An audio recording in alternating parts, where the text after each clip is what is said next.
Hi, இந்த வீடியோவில் நம்ம அலைட் மேக்ஸ் 2 ஓட லெக்ராஞ்ச் மெத்தட் பார்க்கலாம். இது யூனிட் 2ல இருக்கு.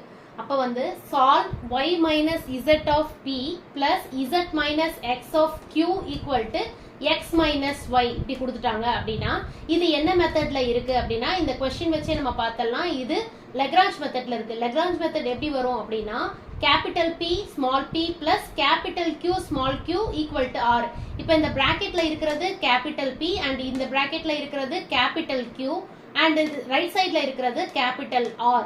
இப்போ வந்து நமக்கு இப்படி கொஸ்டின் கொடுத்துட்டாங்கனாலே நமக்கு தெரிஞ்சிடும் இது லெக்ராஞ்ச் மெத்தட். அப்போ இதை எப்படி சால்வ் பண்ணணும் அப்படின்னா this is the form of Lagrange மெத்தட்னு போட்டுட்டு PP plus QQ equal to R அப்படின்னு மென்ஷன் பண்ணிடணும். இப்போ இதோட சப்சிடரி ஈக்குவேஷன் நம்ம எப்படி எழுதணும் அப்படின்னா dx by p capital P equal to dy by capital Q equal to dz by capital R. அப்ப dx by capital P என்னது இந்த y minus z அதை இங்க போடணும். அதே மாதிரி dy by இந்த Q ஓட கோஎஃபிஷியன்ட்டை நம்ம போடணும். dz வந்து ரைட் ஹேண்ட் சைட்ல இருக்கிறத நம்ம டவுன்ல வந்து R வந்து நம்ம ரைட் ஹேண்ட் சைட்ல இங்க இருக்கிறத இங்க மென்ஷன் பண்ணணும். x minus y. இப்போ வந்து இந்த மூணு ரேஷியோஸையும் நம்ம ஆட் பண்ணோம் அப்படின்னா dx plus dy plus dz அப்படின்னு போட்டுட்டு டினாமினேட்டர்ல இதை அப்படியே நம்ம ஆட் பண்ணி போட்டுடலாம். அப்ப y minus z plus z minus x plus x minus y னு வரும். இப்போ பாத்தீங்கன்னா இது எல்லா டேர்ம்ஸும் கட் ஆகுது. minus z plus z cut ஆயிடுச்சு, y கட் ஆயிடுச்சு, z கட் ஆயிடுச்சு. அப்ப டினாமினேட்டர் நமக்கு 0 வந்துடுச்சு. அப்ப dx plus dy plus dz equal to 0. இப்போ வந்து இதை நம்ம இன்டகிரேட் பண்ணணும். இன்டகிரேட் பண்ணும்போது இப்போ வந்து dx இன்டகிரேட் பண்ணும்போது x ஆல இன்டகிரேட் பண்ணா நமக்கு x கிடைக்கும். இங்க ஒண்ணுமே இல்ல அப்படின்னா நம்ம x போடணும்ல. அப்ப இன்டகிரேட்டிங் dx னா x, அதே மாதிரி dy னா y, dz னா z. அப்போ வந்து இதுக்கு வந்து நமக்கு என்ன கிடைக்கும்னா x plus y plus z னு கிடைக்கும். இதை வந்து நான் c1 ன்னு எடுத்துக்கிறேன். ஈக்குவேஷன் ஈக்குவல் டு c1 போட்டுட்டு ஈக்குவேஷன் 1 ன்னு இதை மென்ஷன் பண்ணிடலாம். அடுத்தது மல்டிப்ளையர்ஸ் யூஸ் பண்ணி x y z வந்து இந்த மூணு ரேஷியோஸ்லயும் நம்ம வந்து x y z நம்ம வந்து ஆட் பண்ணிக்கணும். ஆட் பண்ணும்போது மல்டிப்ளையர்ஸ் போடும்போது என்ன ஆகும், மேலையும் x ஆல பண்ணுவோம், கீழையும் x ஆல அதை மல்டிப்ளை பண்ணுவோம். இப்போ வந்து இது x dx ஆயிடும். இது x இங்க உள்ள மல்டிப்ளை பண்ணும்போது xy minus xz ஆயிடும்.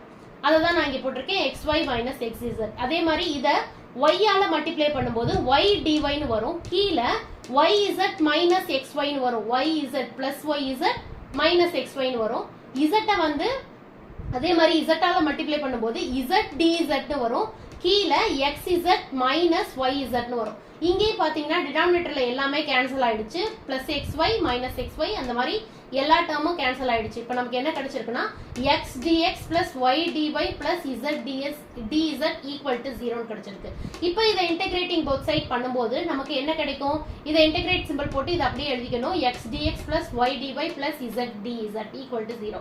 அப்ப இதை வந்து இன்டகிரேட் பண்ணா நம்ம x இருக்கு அப்படின்னா அதை பவர்ல 1 போட்டு அந்த நம்பரே டவுன்லைன் போடணும். இங்க x பவர்ல 1 இருக்க மாதிரி அப்ப x ஸ்கொயர் பை 2 வரும். அதே மாதிரி தான் y ஆல இதை இன்டகிரேட் பண்ணும்போது y ஸ்கொயர் பை 2, z ஆல இன்டகிரேட் பண்ணும்போது z ஸ்கொயர் பை 2. அதை தான் இங்க மென்ஷன் பண்ணிருக்கோம். x square by 2 plus y square by 2 plus z square by 2 equal to c அப்படின்னு போட்டுக்கலாம். அப்ப வந்து இந்த இடத்துல வந்து காமனா கீழே இருக்கிற 2 டினாமினேட்டர்ல இருக்கிறது அங்கிட்டு போகும்போது மல்டிப்ளைல போயிடும். அப்ப 2c ஆயிடும்.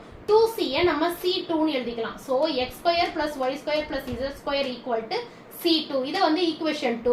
அப்ப ஃபைனலா நம்ம வந்து இதுக்கு ஜெனரல் சொல்யூஷன் எழுதும்போது general solution is pi of c1, c2 equal to 0. இங்க c1 ஓட வேல்யூ என்ன, x plus y plus z. அதை இங்க போட்டுட்டு c2 ஓட வேல்யூ என்ன, x square plus y square plus z square equal to 0.